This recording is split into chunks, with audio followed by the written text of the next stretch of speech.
Municipal 2020, France 3 vous propose de vivre les débats au plus près de chez vous. France 3 mobilise toutes ses rédactions sur tous ses territoires et vous offre 287 débats pour mieux comprendre les enjeux de ces élections et tout savoir de ce qui se joue chez vous. Tout sera décrypté, analysé durant 4 grandes soirées en prime time et en direct dans votre région. Citoyens et candidats pourront débattre des sujets qui les touchent dans leur vie d'aujourd'hui et de demain. Dès mercredi 26 février, Municipal 2020. Qui mieux que France 3 pour parler de vous et de nos territoires? Rebonsoir, deuxième débat de cette soirée. Nous allons maintenant nous intéresser à la ville de Moulins, dans l'Allier. Et pour cela, nous sommes deux. Éric Lebillon, rédacteur en chef de France Bleu Pays d'Auvergne, est avec moi. Bonsoir Éric. Bonsoir Fabien, bonsoir à tous. On va aborder les différents thèmes dans un instant, mais d'abord, nous allons présenter les candidats qui sont avec nous sur ce plateau. Pierre-André Périssol, bonsoir. Bonsoir. Vous êtes la tête de liste Moulins au cœur, plus fort ensemble, liste donc soutenue par les Républicains et La République en marche. Vous aurez 73 ans le mois prochain, vous êtes maire depuis 1995, ancien député, ministre notamment du logement. Vous briguez un 5e mandat sous l'étiquette, Fabien l'a dit, les Républicains, avec le soutien notamment de la majorité présidentielle. Vous avez renouvelé aux 2/3 votre liste et vos colistiers. Vos opposants vous décrivent comme usés et déconnectés des Moulinois. Vous allez pouvoir les contredire et défendre votre bilan. À ma gauche, Yannick Monet, bonsoir. Bonsoir. Alors, vous représentez la liste Moulins-Ma Cité, liste soutenue par une grande partie de la gauche, Parti communiste, Europe Écologie Les Verts, Génération.s, Place Publique et Parti Socialiste. Vous avez 44 ans, vous conduisez une liste plurielle que vous qualifiez de liste du quotidien avec le soutien d'Europe Écologie Les Verts, on l'a dit, mais aussi du Parti Socialiste, et c'est là que ça pose problème à gauche. Philippe Outéric, bonsoir. Bonsoir. Vous représentez Lutte ouvrière avec votre liste Faire entendre le camp des travailleurs. Tout à fait. Pour faire parler les travailleurs au sein des conseils municipaux. Et la présence du Parti Socialiste dans la liste de Yannick Monet a rendu impossible et incompatible un quelconque accord avec l'autre candidat de gauche. Vous, Philippe Outéric, tête de liste Force ouvrière, vous avez 43 ans. 49. 49. Vous ne les faites pas. Merci. Vous êtes au chômage, ancien salarié de JPM. La fermeture en 2013, on y reviendra dans ce débat.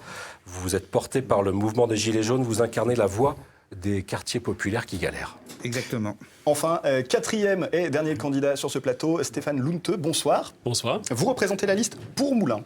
C'est ça. Ancien adjoint pendant 5 ans de Pierre-André Périssol, candidat dissident de droite. Vous avez 56 ans, vous êtes franco-allemand avec le petit accent. Vous vous présentez comme l'homme du renouveau dans une ville en déclin. Vous voulez en finir avec une gouvernance verticale. Votre ancien patron communal appréciera. Et voilà pour les présentations. On commence tout de suite avec le premier thème, la revitalisation du centre-ville.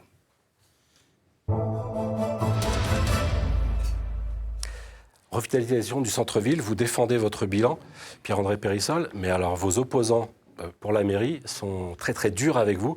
Je vais commencer par vous, Stéphane Lunte. Vous avez fait un inventaire de quelques rues dans le centre-ville de Moulins. Vous avez répertorié, recensé 75 boutiques fermées en délabrement. 9 rues décomptées, 75 boutiques fermées, barricadées.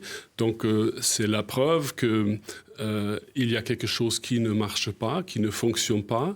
Nous pensons qu'il est important d'avoir une vision globale du commerce. Les Français, les Moulinois sont comme les Français. Ils vont chercher un commerce de proximité, ils vont dans les zones commerciales, ils vont aussi dans le centre-ville pour faire leur commerce. Et c'est là où nous devons agir plus pour attirer plus de flux, plus de personnes dans le centre-ville. C'est notre objectif. Nous avons plusieurs propositions à soumettre. Nous avons bien évidemment à faciliter la vie déjà de nos commerçants. Ils doivent se stationner plus facilement eux-mêmes déjà près de leur commerce. Il faut aussi donner plus de facilité pour se stationner pour les clients, qu'il y a l'idée de la gratuité du samedi, l'introduction d'une disque bleu au moins pour 1 heure de gratuité. Nous avons aussi le projet, une piste sérieuse pour construire à proximité du centre-ville un nouveau parking gardé pour 150 à 200 places. Le constat est sans équivoque, c'est dur. Est-ce que ça Piteux état ressemble- pour le commerce. Vous êtes est-ce que ça choqué par ressemble les à propos ça, Moulin? Écoutez, d'abord, je vous remercie d'organiser ce débat parce que M. Lund a été mon adjoint pendant 5 ans et demi. Je ne l'ai jamais entendu faire la moindre critique, la moindre proposition sur ces sujets. Alors, c'est très Je l'ai fait simple. par écrit. Tous les commerces des villes moyennes sont en difficulté. Nous avons, à Moulins, réussi à revitaliser notre centre-ville. 91 ouvertures de nouveaux commerces dans le centre-ville au cours des 18 derniers mois, pour 11 fermetures. Nous avons 2% de vacances dans l'hypercentre, moins de 10% dans le centre. Et ces résultats sont reconnus au niveau national, au niveau de la presse nationale et au niveau des ministères qui demandent à ce que l'expérience de Moulins soit connue en France et à l'étranger. Alors, c'est le fruit d'une politique globale qui a été menée dans le temps, qui consiste d'abord à ne pas laisser tout faire dans la périphérie, à spécifier ce qui doit aller dans le centre, ce qui peut aller en périphérie. Nous avons une politique foncière qui consiste à rénover les logements, les entrepôts qui étaient au-dessus des commerces pour pouvoir avoir des commerces plus efficaces. Nous avons des aides, des encouragements, un manager de centre-ville superbe. Et nous avons une politique en termes de stationnement qui a fait en sorte qu'aujourd'hui, 82% des gens qui veulent garer en centre-ville trouvent une place en moins de 10 minutes. Et c'est là le premier des critères. Alors, on ira plus loin. Nous allons instaurer le samedi après-midi la gratuité dans les parkings municipaux. Et nous allons donner, parce qu'il n'y a pas que le commerce, il y a l'accès au centre-ville, une carte avec 5 heures gratuites de stationnement pour tous ceux qui viendront prendre cette carte. On va demander son avis à Yannick Monet. Dans quelle vision de Moulins vous reconnaissez-vous? En déclin ou en progression?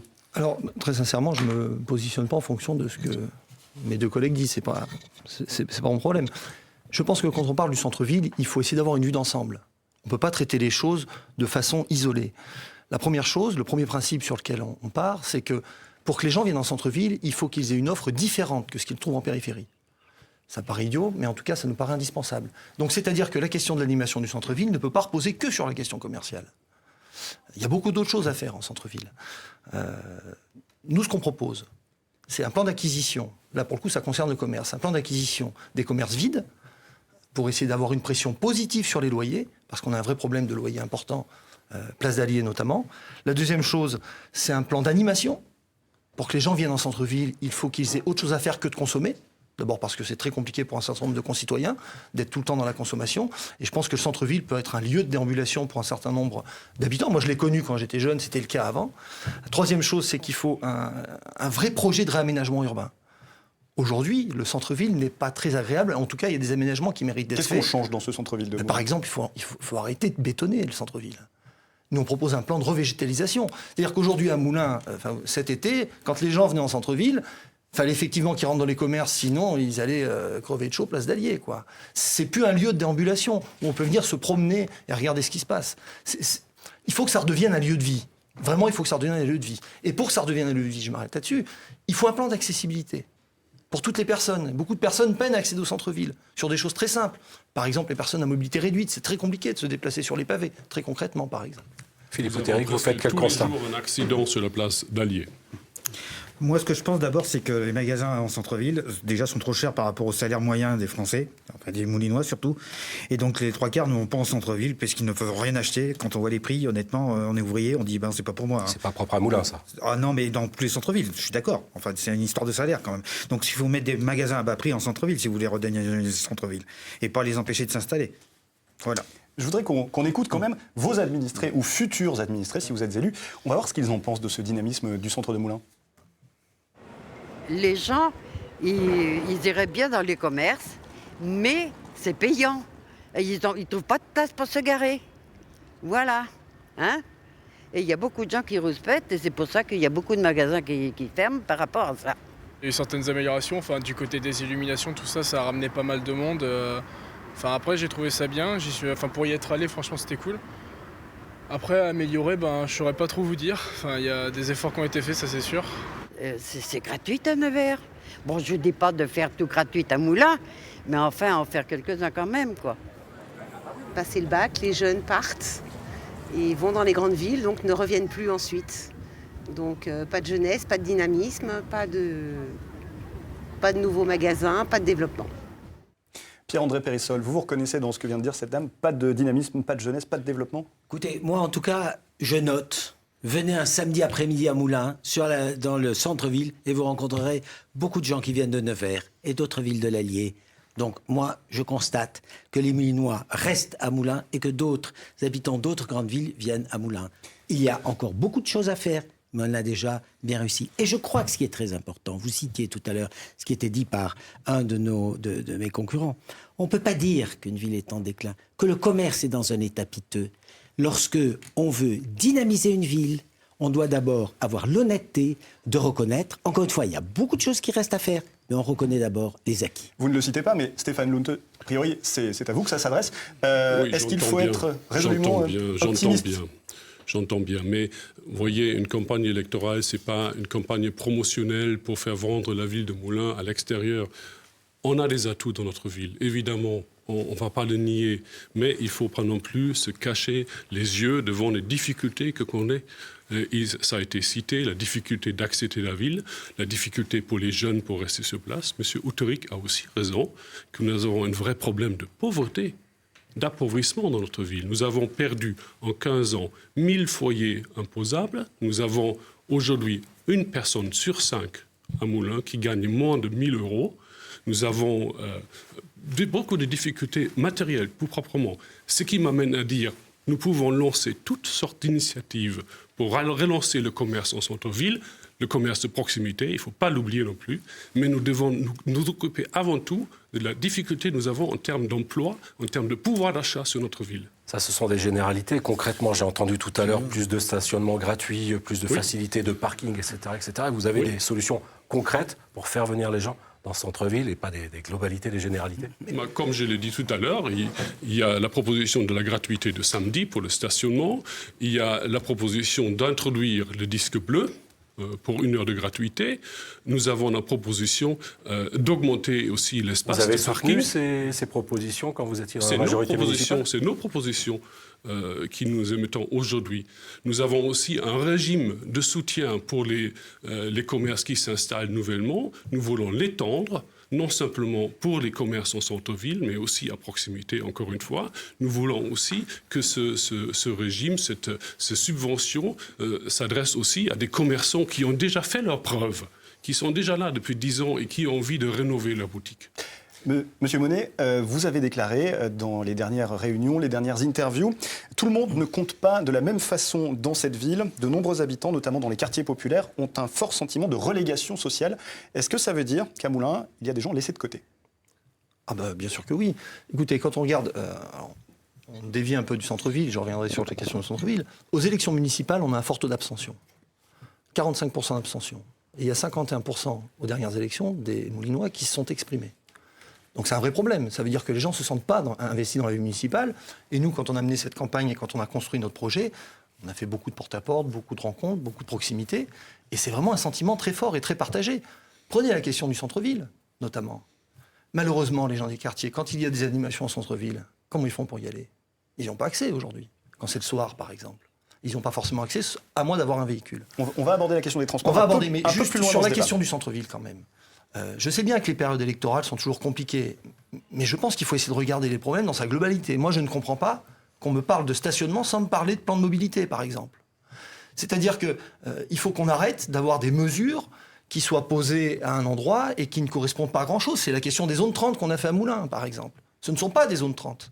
Ce ne sont pas des vraies zones 30 au sens de la loi et au sens de ce que l'on entend comme des zones de rencontre. On a mis des panneaux 30, on a marqué 30 sur la route. Une vraie zone 30, c'est un espace de rencontre entre les vélos et les piétons. Vous voyez ce que je veux dire, c'est qu'il faut qu'on ait des aménagements qui soient pris dans un ensemble. On va parler des mobilités dans un deuxième temps, puisqu'il y a notamment un pont apparemment dont il faut qu'on parle, et on va établir quelque chose de global avec le plan de stationnement. Tout à fait. Les zones 30, Pierre-André Périssol. On a fait une zone 30 pour, à l'intérieur du centre-ville, laisser un accès aux voitures et donner une priorité aux vélos et aux piétons. Excusez-moi, c'est ce qui marche. Ce ne sont pas ça des zones 30. Une vraie zone 30, il y a un décret de 2008 qui dit que dans une zone 30, les cyclistes sont prioritaires sur les voitures et peuvent circuler en contresens. Et si jamais la municipalité veut empêcher ces cyclistes de circuler en contresens, il faut un arrêté municipal. Il n'y en a pas. Donc ce ne sont pas des zones 30. En plus, les zones 30 s'accompagnent d'aménagements urbains. où éventuellement on enlève les trottoirs pour qu'il y ait plus de facilité de circuler. Donc c'est pas ça une zone 30. Non. Alors c'est peut-être que le début des travaux. Et qu'on imagine des zones 20 et des zones 30 au centre-ville, c'est très bien, mais il faut qu'on aille au bout de l'aménagement. Voilà. Alors on va passer à un autre thème. Nous avons dégagé les dossiers qui ont animé vos derniers conseils municipaux. Plusieurs dossiers donc, qui ont animé les conseils municipaux de la ville de Moulins ces derniers temps, à commencer par la relation entre la ville et Emmaüs. Les faits résumés en quelques secondes. Emmaüs veut acquérir en 2017 un ensemble de dépôts, un compromis de vente est signé, mais le 30 mars 2018, les élus moulinois de la majorité votent pour préempter les lieux, le but construire des logements sociaux via Moulins Habitat. Emmaüs a refusé cela, porté l'affaire en justice. La préemption est aujourd'hui suspendue. Une procédure est en cours au tribunal administratif et le dialogue semble suspendu. Pierre-André Périssol, c'est donc vous, le représentant de cette majorité sortante. Pourquoi le dialogue est-il rompu avec Emmaüs ? Ça, il faut peut-être leur demander à eux. Le problème est très simple. On fait un magnifique pont de fer. Alors le pont de fer, c'est un pont Le pont de fer, c'est un pont les SNCF modes de déplacement. qui est repris pour faire des promenades, piétons, vélos, femmes avec des landaux, personnes handicapées en fauteuil, etc. De tous âges, de toute localisation. C'est magnifique. Et ce qu'on veut faire, c'est pouvoir accéder à ce pont à l'intérieur et au bout d'une coulée verte qui part depuis le pont et qui ira pratiquement jusqu'à la gare. C'est un projet majeur que nous avons présenté depuis longtemps et qui fait une unanimité. Évidemment, aujourd'hui, vous avez une ancienne usine qui est fermée et vous avez Emmaüs d'un côté qui veut s'installer une extension. Qui avait acheté donc. Non, ils n'ont rien acheté. Ils veulent s'installer à côté. Ils ont squatté aujourd'hui les points, mais là n'est pas la question. On a fait une enquête publique avec la préfète qui a signé un arrêté déclarant d'utilité publique le projet de coulée verte d'un écoquartier à la sortie, alors que vous ne pouvez pas le faire si vous ne cassez pas ce mur qui est à 2 mètres de la voie ferrée, c'est-à-dire que vous avez un magnifique pont avec des belvédères sur l'Allier et tout, et vous arrivez dans le mur, si vous me permettez l'expression. Et donc, nous avons fait une proposition à Emmaüs en septembre 2018, sur laquelle nous avons une lettre d'Emmaüs national et d'Emmaüs local en février-mars 2019, nous disant OK, mais sous un certain nombre de conditions, notamment que ça ne dépasse pas 1,5 million, on est d'accord, mais depuis, il n'y a pas eu de possibilité de les rencontrer avec un certain nombre de positions. Enfin non, mais attendez, faut raconter toute l'histoire quand même, parce qu'il ne faut pas raconter qu'une partie de on arrive à la l'histoire. raconter de Très manière rapidement, synthétique. très rapidement. Emmaüs s'est porté acquéreur de cette entreprise. 15 jours avant la fin du délai de préemption, la municipalité a délégué ce droit de préemption à Moulins Habitat à l'époque, qui a pris les locaux. Enfin, attendez, c'est pas des méthodes. Il faut savoir quand même Emmaüs, Moulins Habitat leur a envoyé les huissiers de justice, leur a envoyé la police. Écoutez, il faut être sérieux, on respecte les associations. Emmaüs, c'est 100 000 visites par an. C'est plus que le CNCS. Donc, sur ce dossier-là, la mairie n'a pas respecté l'association. Et l'association, en plus, a fait un projet alternatif qui, justement, renverse cette contrainte technique qui n'a même pas été étudiée par la municipalité. Philippe Othéric, vous êtes scandalisé par le Moi, manque de dialogue avec Emmaüs. Oui, parce que moi, enfin, je suis pas aussi bien au courant que M. Monet de l'affaire, mais honnêtement, déjà, Emmaüs sert aussi à la réinsertion de beaucoup de gens qui sont en difficulté, d'anciens SDF notamment, ou d'anciens détenus, qui grâce à Emmaüs, peuvent retrouver un peu de travail, des fois un logement. Et en les empêchant de s'installer à cet endroit, on les condamne à mort. Plus globalement, on a l'impression qu'il y a des difficultés à se parler, pas forcément que sur Emmaüs. Stéphane Mouteux, Emmaüs, c'est sur la 4e de couverture de votre programme. C'est un gros dossier à Moulins ? C'est un gros dossier, évidemment, ça a été évoqué, parce que Emmaüs, ça compte pour les personnes, c'est utile pour les personnes, et donc on ne peut que déplorer que la municipalité, sous la conduite de Pierre-André Périssol, n'était pas en mesure de mener un dialogue avec l'association Emmaüs. Je suis désolé, le dialogue n'était pas possible. La procédure de préemption n'est pas suspendue, mais elle est annulée, pure et simplement. Aujourd'hui, il y a la déclaration d'utilité publique qui était forcée. Donc la question se pose aujourd'hui, si demain Pierre-André Périssol serait réélu, est-ce qu'il va aller à exproprier Emmaüs, qui aujourd'hui est propriétaire du site du CME? Ça, c'est la question. Il y a une question pour vous. D'abord, c'est complètement faux, il le sait parfaitement. Emmaüs n'est pas propriétaire du site du CME. C'est évidemment faux. Sûr. On parle d'un problème de forme. Moi, je vais revenir sur le fond.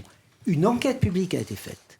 La préfète a déclaré d'utilité publique le projet de coulée verte d'écoquartier.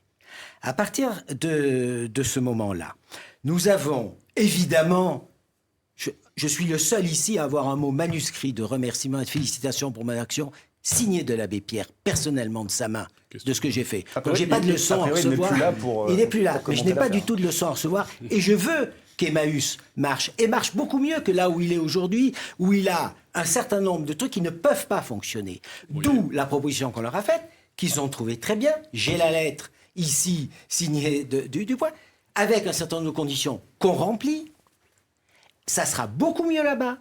Et simplement, ils nous disent, non mais tout à fait, mais on va parler après les élections. On ne veut pas politiser le débat. Or, pour être clair sur les questions juridiques, il y a eu une attaque d'Emmaüs au tribunal administratif pour casser l'arrêté de la préfète. Ils ont été déboutés.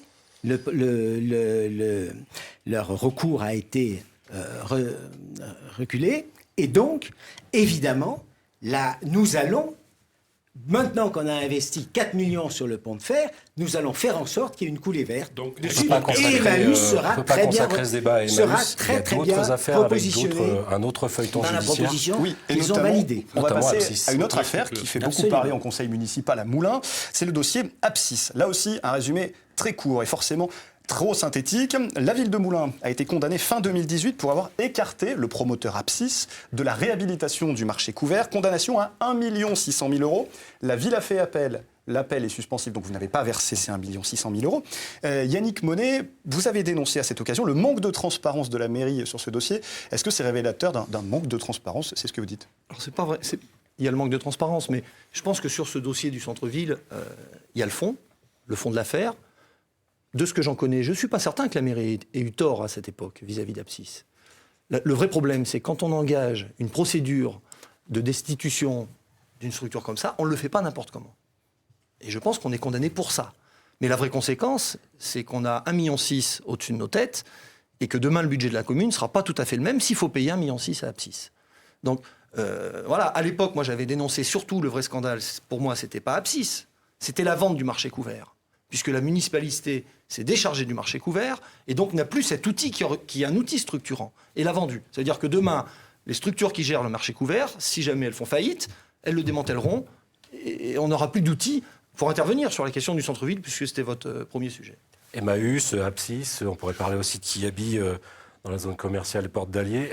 Plus globalement, ça veut dire qu'il y a un problème de dialogue, de fluidité, de concertation, c'est ce que vous dites? Il y a une tendance à chercher le tribunal plutôt que le dialogue.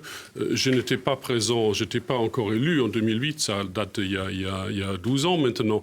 Mais aujourd'hui, on risque de payer une facture lourde, très lourde, pour justement cette incapacité de dialoguer. Et ça se reproduit récemment avec le porteur du projet des Portes d'Allier autour de l'installation du magasin Kiabi.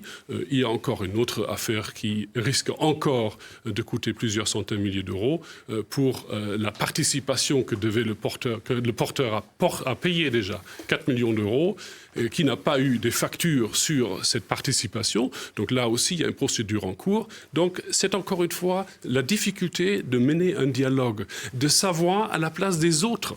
La preuve a été faite tout à l'heure. À la place des autres, c'est qu'il y a une première instance, mais il y a une procédure d'appel qui va être jugée à l'extérieur, et je n'ai aucun doute. Vous avez, avec Apsis, quelqu'un qui a lâché prise en disant « je peux continuer sous réserve, après nous avoir fait perdre des mois et des mois, que vous subventionniez tout », c'était pas possible. Et donc, on gagnera sur un plan national. Et de la même manière, on ne peut pas avoir quelqu'un qui signe en disant « ok, je ne mettrai pas de plus de 2 enseignes de la personne en périphérie, parce que je ne vais pas tuer le tien ». Ça, je comprends, je le signe, sur le manque et après, de je fais dialogue, le la contraire. gouvernance verticale, est-ce que vous comprenez mais on a plein de dialogues.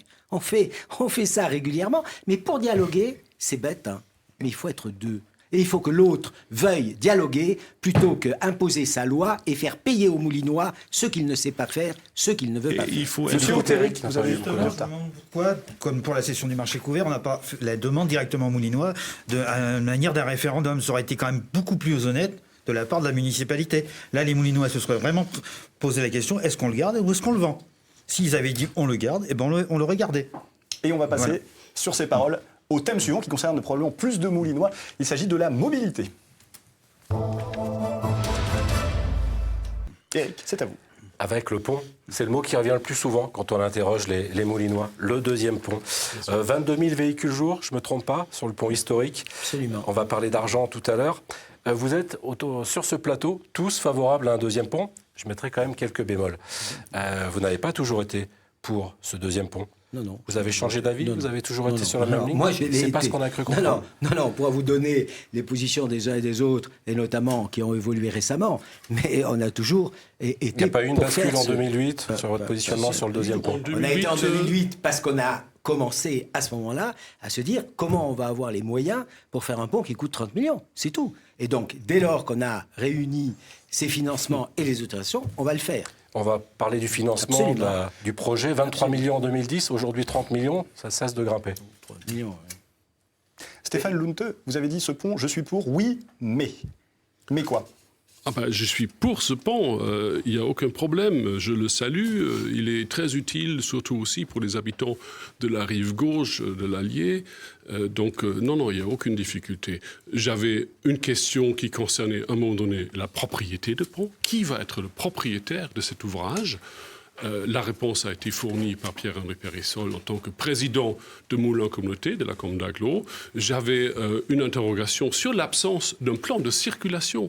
Parce qu'on s'imagine bien, quand on met un deuxième ouvrage de cette grandeur en place, ça va tout chambouler en termes d'arrivée, d'entrée, de sortie en ville. Ça donnera d'autres ouvertures pour les mobilités douces. Donc, pourquoi on n'a pas déjà commencé depuis 1 an, 2 ans à consulter les citoyens, les habitants, à réfléchir avec les techniciens comment pourrait se faire un plan de circulation demain? Là, j'ai l'impression on va d'abord construire ce pont, on va ensuite aussi réfléchir un petit peu sur les accès, on va accessoirement aussi voir s'il y a des difficultés de financement ou pas, et à la fin, on se mettra autour d'une table ou pas, ou simplement dans le bureau du maire pour édicter un nouveau plan de circulation. C'est ça l'impression que j'ai aujourd'hui. Yannick Bonnet, vous êtes également favorable à ce pont.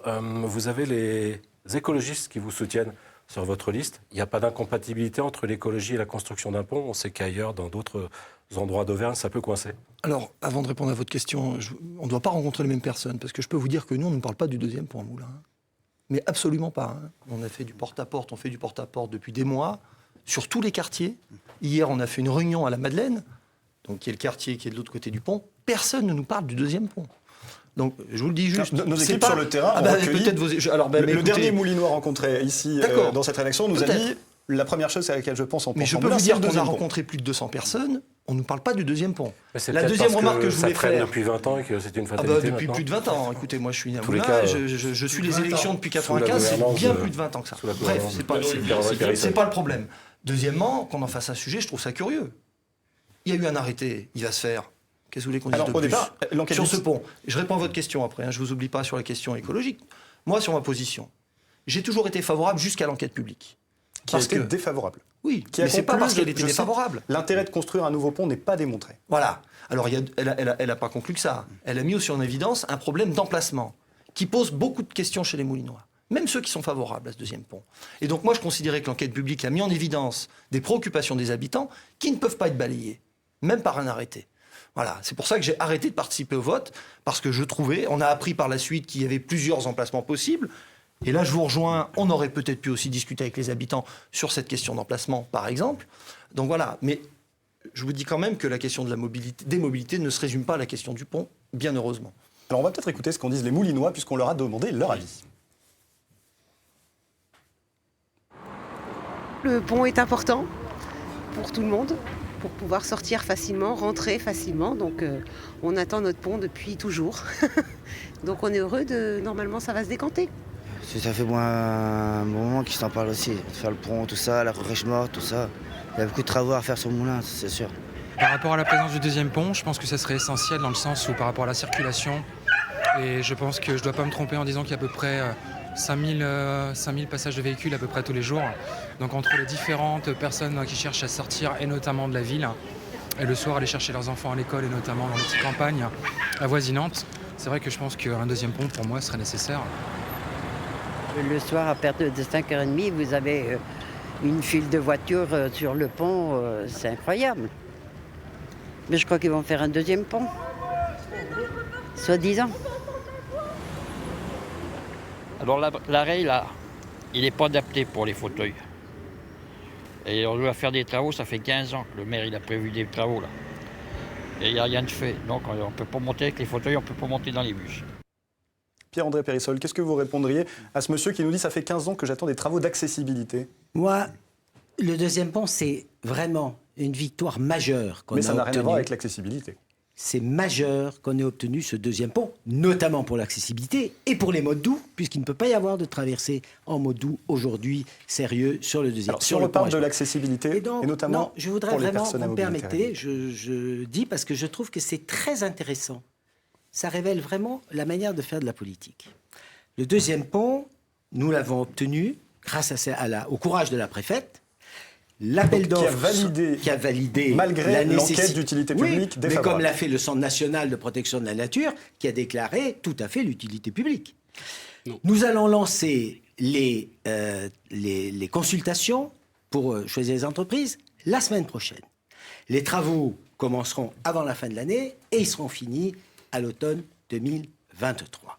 Ce qui est très intéressant, c'est que on nous dit aujourd'hui « Ah, mais je suis toujours pour le deuxième pont ».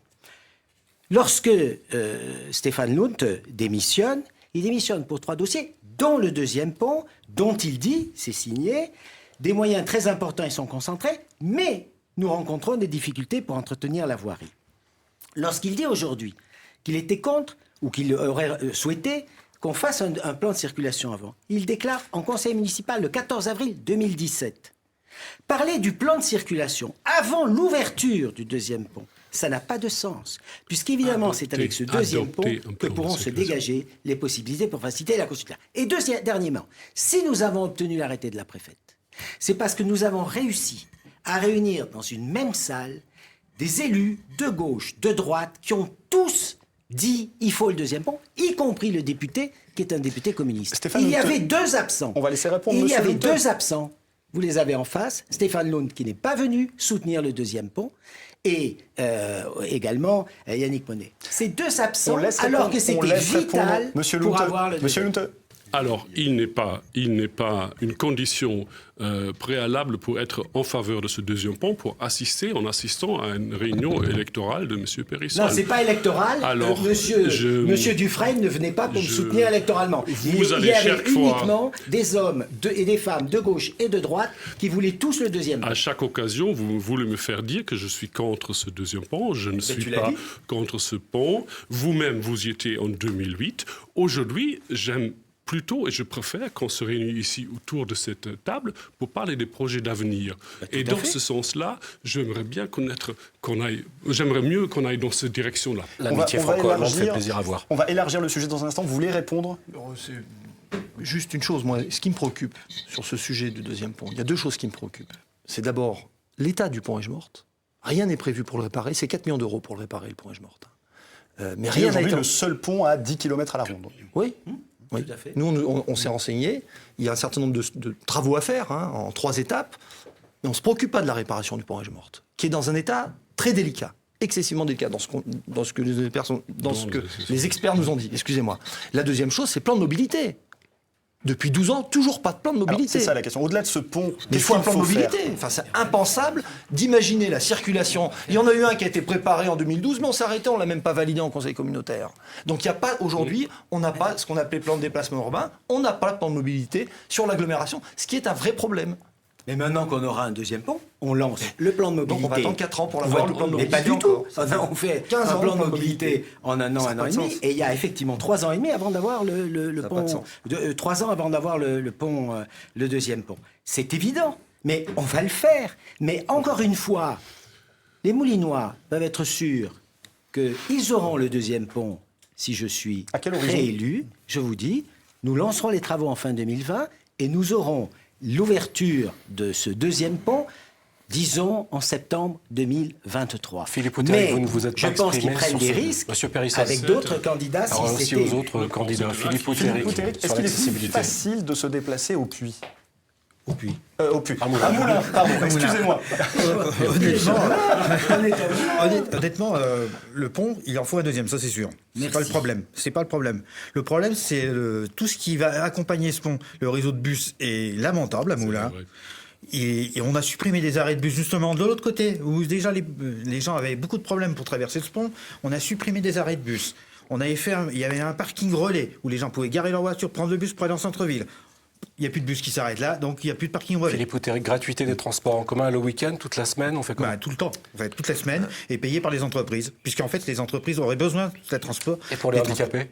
Et bien les handicapés, accessibilité aussi, puisqu'il y a un gros problème justement pour l'accès au bus pour les handicapés. Tous les jours, moi, je vois des gens qui ne peuvent pas monter dans les bus parce que déjà, les bus sont dans un état pitoyable. Souvent, les plateformes d'abaissement ne marchent pas. Les arrêts de bus ne sont pas fonctionnels par rapport aux bus. D'ailleurs, ça aurait pu être un sujet, ça, la question des transports en commun. Il faut savoir qu'en septembre, il y a 2000 usagers qui ont signé une pétition pour contester l'organisation de ces transports urbains. Donc ça veut dire qu'il y a un fort mécontentement de la part des usagers. Et nous, ce qu'on propose, c'est effectivement la gratuité des transports en commun, sachant que c'est quelque chose qui doit être progressif. Pourquoi? Parce qu'on s'est aperçu dans un certain nombre de villes, notamment à Aubagne, à Châteauroux, il y a un certain nombre de villes qui ont mis en place le transport gratuit et qui ont vu une augmentation très importante du nombre de personnes qui prennent le bus. Et je le rappelle, ceux qui prennent le bus dans ces conditions-là, ce ne sont pas des anciens marcheurs. Ce sont des gens qui prenaient la voiture et qui laissent la voiture pour prendre le bus. Donc il faut une vraie gratuité et avec surtout un renforcement des arrêts et des horaires. Et nous, ce qu'on propose, c'est un comité de ligne, parce que la chose un peu aberrante, c'est que ceux qui décident des transports à Moulins ne prennent pas le bus. Donc nous, ce qu'on propose, c'est un comité de ligne regroupant les salariés, les usagers et les élus pour organiser ces transports et que ça corresponde aux besoins des usagers. Un mot sur les pistes cyclables. C'est un engagement si le deuxième pont est construit. C'est évident. Le deuxième pont sera construit si en tout cas les Moulinois me refont confiance. Je vous ai donné les grandes lignes. Et évidemment, nous aurons des pistes cyclables avec deux types. Nous avons tout ce qui est déplacement en mode doux pour des promenades, des balades, avec déjà beaucoup de kilomètres, plus de 1000 kilomètres qui sont sur le territoire communautaire. Et nous aurons pour les domiciles-travail des modes doux avec la sortie du deuxième pont. Ça va de soi, mais évidemment, on va développer dans ce point. Je rappelle que Moulins est dans l'agglomération moulinoise qui met 350 vélos électriques à disposition de ses habitants avec un coût de 90 € par an. Et que nous allons continuer pour aller dans ce sens. Vous aviez envie de réagir? J'ai envie de réagir encore sur la délégation de service public pour le transport public à Moulins. On peut discuter de la gratuité, on peut. Hein. Simplement, vous seriez favorable à la gratuité? Il y aura un coût, 700 000 €, qui restera à porter. Est-ce qu'on veut imposer à toute Moulins communauté de le payer, ou est-ce qu'il faudrait discuter entre les communes qui sont concernées? Je ne pense pas que ça sera aux entreprises, parce qu'ils payent déjà 3 millions d'euros pour le transport public. Une chose que je voudrais encore souligner, j'ai rencontré un chauffeur de bus de ces lignes, et il m'a dit une chose étonnante. Quand on a fait cette nouvelle délégation publique, jamais on a consulté les conducteurs de bus pour savoir par où ça devait passer, où devaient faire les arrêts, ou quel autre parcours prendre éventuellement pour avoir plus de fréquences, plus d'utilisation de nos lignes. Là, c'est à nouveau une sorte d'absence de consultation, de dialogue que je constate dans le fonctionnement que nous avons aujourd'hui. Yannick Monet, très rapidement. Très rapidement. Aujourd'hui, on donne 3 millions d'euros dans le cadre de la DSP. La vente de tickets, c'est... La délégation de service public. Pardon, excusez-moi. Dans le cadre de la délégation de service public, la vente de tickets, c'est 500 000 €. 700. 500 000 € parce que tu comptes la régie. Ça veut dire que si tu vends plus les tickets, tu n'as plus de régie. Donc le coût final, donc je veux dire, c'est un choix politique. C'est un choix politique. 500 000 € par an, c'est un choix politique. Sur les pistes cyclables, j'ai des doutes sur les intentions parce qu'aujourd'hui, on est en train de faire des travaux en centre-ville qui n'intègrent pas la circulation des vélos. Donc on va casser ce qu'on fait aujourd'hui pour refaire des pistes demain. Non, dans le centre-ville, vous faites des travaux. Bien sûr. Ah ben, je ne sais pas où ils passent les vélos alors. Alors on va passer, nous, à un autre sujet. Il s'agit de la sécurité. Des dizaines de véhicules brûlés depuis mai dans l'agglomération. Un sentiment d'insécurité, place Maréchal Delattre de Tassigny. Des tirs en pleine nuit dans le quartier des Mariniers. Ce sont quelques-uns des faits divers qui ont fait la une de la presse locale ces derniers temps à Moulins. Pierre-André Périssol, vous avez lancé une pétition pour que l'État prenne ses responsabilités à propos de la sécurité à Moulins. Alors ce n'est pas votre seule action en la matière, mais c'est quand même un geste. Est-ce que c'est l'État qui doit agir ou plutôt la commune ? C'est une compétence de l'État. La sécurité de nos concitoyens, c'est une compétence de l'État. En revanche, il est indispensable que la ville se mobilise. Ce que nous faisons. D'abord, premièrement, en réunissant tous les acteurs. Ce que nous avons fait lorsque un climat d'insécurité s'est développé il y a à peu près 1 an dans la ville. Nous avons fait des réunions publiques, nous avons mobilisé. Il y a eu des décisions à la fois de justice et des mobilisations de la police qui a permis d'obtenir un mieux. Deuxièmement, la ville a décidé de recruter 2 policiers municipaux supplémentaires qui sont expérimentés face à ces situations de délinquance. Troisièmement, nous allons poser, et nous avons commencé ce matin avec la pose de caméras dans un certain nombre de points qui sont reliés par fibre optique sur 2 centres de surveillance urbaine, l'un à la police municipale et l'autre à la police nationale. Donc nous avons beaucoup de points et nous allons évidemment continuer en mettant la fibre pour pouvoir le faire dans d'autres quartiers. Moi, ce que je constate, c'est que nous avons agi. Vous avez agi. Il y a aujourd'hui des résultats. Un premier tour de table sur la sécurité. Et il faut aller plus loin. Stéphane Lunte, c'est la première page de votre programme, la sécurité, lorsque vous détaillez vos mesures. Pourquoi ? Parce qu'on sent très bien, et on le sait nous-mêmes, l'insécurité, les incivilités, les délits, c'est une vraie préoccupation pour beaucoup des concitoyens, beaucoup d'habitants de Moulins. Un certain nombre de mesures ont été votées au dernier conseil municipal, je les ai soutenues, je suis d'accord. Je pense qu'on peut aller encore un pas plus loin. Je pense, au lieu d'organiser simplement des réunions de concertation, de discussion, on aurait pu, dès le départ, au moment où une dégradation de la situation s'est déclarée et est devenue évidente, on aurait pu, dès le départ, réfléchir avec notre police municipale pour changer un peu leur mission, pour dire qu'ils soient aussi présents le soir dans les quartiers, dans les lieux qui sont les points un peu stratégiques, pour avoir une présence simplement. Souvent, ça suffit. Ça suffit pour diminuer les incidents que je viens de décrire. Philippe Outéric, vous avez déclaré récemment « Des éducateurs dans les quartiers, c'est mieux que des caméras de vidéosurveillance ». La solution pour vous, elle est là ? Oui, elle est là, puisque avant ça existait. Il y avait des éducateurs de quartier, ce qu'on appelait des éducateurs de rue. Il y avait aussi ce qu'on appelait des îlotiers, qui connaissaient les jeunes du quartier. Donc quand ils faisaient une bêtise, plutôt que à chaque fois mettre un PV, ils allaient les voir, on disait arrête de faire des bêtises, la prochaine fois. Et ça se passait très bien. Il y avait beaucoup moins de casse. Il y avait aussi beaucoup plus d'animation dans les quartiers. Moi, je vois mon quartier, j'y suis né. J'y suis revenu y habiter il y a très peu de temps et je l'ai trouvé complètement changé. Il n'y a plus rien pour les jeunes. Il y avait un centre aéré qui fermait avant à 21h. Maintenant, il ferme à 6h le soir. Et encore, il est dans un état pitoyable, il a besoin d'être rénové.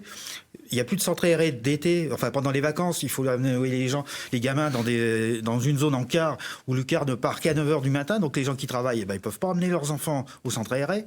Il y a un gros problème là-dessus. Yannick Monet, c'est une priorité la sécurité pour Moulins ?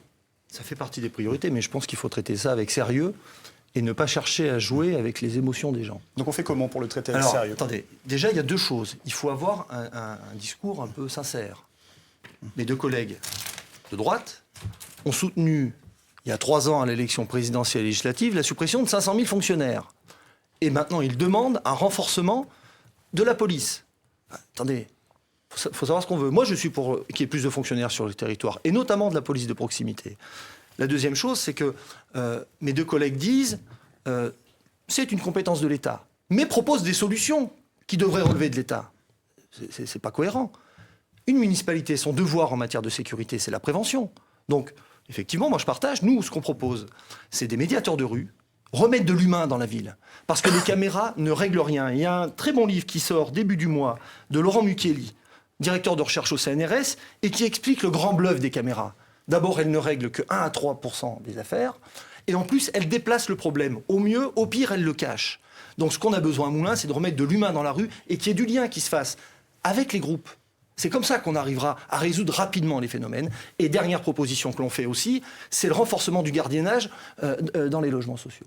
Parce qu'on a besoin de davantage de gardiens qui soient présents sur tout un tas de quartiers. De l'humain et du cheval aussi. Vous êtes pour la police. Justement, j'allais le dire. On a un projet intéressant sur l'aménagement des berges. On augmentera les chemins de randonnée, les chemins piétons autour de l'Allier. Nous avons eu l'idée, et ça fonctionne bien ailleurs, de mettre en place une police montée ou une police à cheval qui peut bien trouver sa place près de l'hippodrome. Et pour Périssol.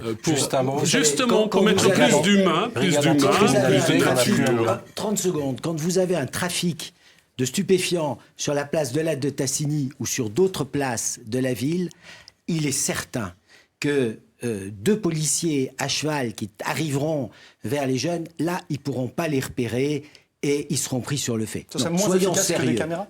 Non, mais c'est pas efficace, beaucoup moins efficace que des policiers à pied, éventuellement en civil. On sait où ça se passe et il faut que des soient présents. Et le cheval ne peut pas aller là où ils sont. Et si le cheval arrive, c'est jamais pour ce genre de délinquance, jamais, que des chevaux sont... Simplement, au bord de l'Allier, nous avons beaucoup plus de chemins de randonnée dans l'avenir. Nous essayons d'anticiper sur ce... Il y a beaucoup de choses qui se passent. On doit passer au thème suivant, le temps passe. Absolument. Nous allons passer au thème suivant, sport, culture, association. Merci. Stéphane Lunteux, vous déclarez dans votre programme, vous réclamez des aides aux associations plus équilibrées. Elles ne le sont pas aujourd'hui ? Je dois dire que quand on a eu à assumer au mandat en cours la baisse des dotations d'État, et je n'ai pas honte de le dire, nous avons eu à faire face aussi à une baisse de dotation des soutiens pour nos associations de 10%. Pour faire face à cette baisse de dotation de fonctionnement. Alors, j'ai mené moi-même cette initiative, j'ai discuté avec beaucoup d'associations pour expliquer cela.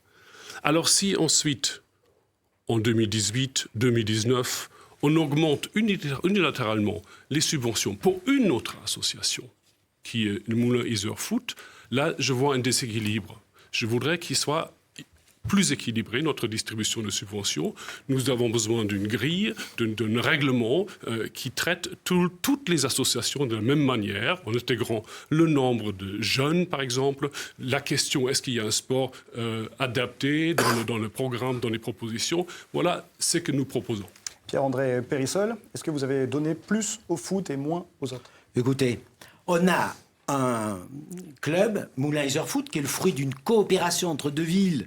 C'est pas toujours facile, qui a le plus petit budget de sa division et qui est sur le podium entre 1er, 2e, 3e place. Il ne serait plus là aujourd'hui alors qu'il a le plus petit budget si on n'avait pas ajouté ces 15 000 euros. Et moi je vois, vous avez plus de 1200 spectateurs qui viennent, ils partagent une émotion, c'est fondamental. Des spectateurs et un club qui mériterait peut-être des infrastructures un peu rafraîchies, un peu modernisées ? Oui, mais on les aide aussi. Tous les clubs sont aidés, que ce soit le rugby, que ce soit l'autre club de foot. D'ailleurs, vous savez, sur ma liste, j'ai l'attaquant du MIF et j'ai un joueur remarquable de l'académie. Donc, vous voyez, j'essaie de faire la synthèse. Aussi attaquant. Philippe Outéric, les associations, vous, comment vous sentez leur état de santé, justement ? Pour ce que j'en sais, moi, pour ceux que je connais, ils ont des gros problèmes de financement, beaucoup, hein, ça c'est sûr. Hein. Mais ils n'attendent pas non plus que la mairie fasse tout, mais au moins leur mettre des choses à disposition pour les aider. Et que, moi, je vois dans mon quartier, on a une chose qui s'appelle Régie Moulin Sud. Et quand il faut se battre bec et ongle pour prendre des gens du quartier pour travailler dedans, alors qu'on fait venir des gens de l'autre côté de l'agglomération pour travailler à Régie Moulin Sud, il faudra qu'on m'explique où est la logique. Yannick Monet, vous prenez la démocratie participative, la solidarité. Le tissu associatif, vous, comment vous le sentez aujourd'hui à Moulins ? Ah mais c'est la richesse de la ville. Le tissu associatif, plus de 300 associations. Donc, inévitablement, c'est un acteur sur lequel on doit s'appuyer. On doit s'appuyer et on doit travailler avec, on doit les respecter. Toutes les associations, on doit les respecter. Et surtout, on doit leur permettre d'avoir les moyens de se développer. Aujourd'hui, je pense qu'on a besoin d'avoir de vrais critères pour subventionner les associations, parce que ça reste quand même un peu opaque. On ne sait pas bien comment les subventions sont versées. Mais en tout cas, on a besoin de leur mettre à disposition des moyens, notamment des locaux. Il y a beaucoup de demandes. Les associations sont demandeuses. On en a rencontré encore cette semaine sur les marchés qui cherchent des locaux pour leur activité. Donc c'est vraiment un secteur qu'il faut absolument choyer, mais en les faisant participer. On parlait du centre-ville tout à l'heure. On pourrait avoir un programme hebdomadaire d'animation sur le centre-ville avec le nombre d'associations qu'on a à Moulins, par exemple. Donc on a besoin de ces associations et il faut absolument les aider. Stéphane Louteux, vous voulez parler ? Juste un mot. On a beaucoup investi sur le plan culturel dans les investissements du mandat écoulé, notamment avec la rénovation du théâtre. Je crois que le prochain mandat, et ça sera notre mandat, ça sera notre projet, d'avoir un projet à long terme, un schéma de rénovation des équipements sportifs que nous avons aujourd'hui à Moulins. Ils sont dans un état souvent très critiquable et nous commençons par le palais des sports. Pierre-André Périssol ? Évidemment, le projet qu'on a au niveau du sport, c'est évidemment la rénovation, on s'y est engagé, du Palais des Sports. Mais la vie d'une ville, moi je crois que le cœur est très important. Lorsqu'on a réussi à mettre sur Moulins le Centre national du costume de scène, jugé premier musée de France pour les agglomérations de moins de 100 000 habitants, qui va accueillir son 1 000e visiteur la semaine prochaine, le mois prochain. Il faut qu'on fasse Lorsqu'on a mis en lumière... On arrive à la fin de ce débat. Lorsqu'on a mis en lumière et qu'on a 200 000 visiteurs qui viennent, lorsqu'on a demain la première pierre sur une zone d'activité logistique qui va entraîner une dynamique pour créer de l'emploi là-dessus, eh bien, je pense qu'on peut donner aux Moulinois de la fierté, de la confiance dans l'avenir. Il reste plein de choses à faire. C'est pour ça d'ailleurs que je souhaite pouvoir continuer à le faire. Clore ce débat. On aurait aimé parler justement de cette zone logistique ou du CNCS, mais dans le temps qui nous est imparti, c'est impossible. Merci en tout cas à vous d'être venus débattre sur ce plateau. Merci à vous. Merci aux équipes techniques de France 3 Auvergne qui ont permis à ce débat de se tenir. Merci également merci à vous, Éric Le Bihan, rédacteur en chef de France Bleu Pays d'Auvergne. On retrouvera donc les meilleurs moments de ce débat demain matin sur votre antenne. À 6h25 et 8h25. Eh bien, nous, le prochain rendez-vous, c'est mercredi prochain pour les 2 derniers débats de ces municipales. Clermont-Ferrand et Thiers, ce sera animé par Marie Morin à 21h. Le premier tour des élections municipales, c'est le 15 mars, en espérant vous avoir aidé à choisir. Bonne soirée à vous, à très vite sur France 3 Auvergne.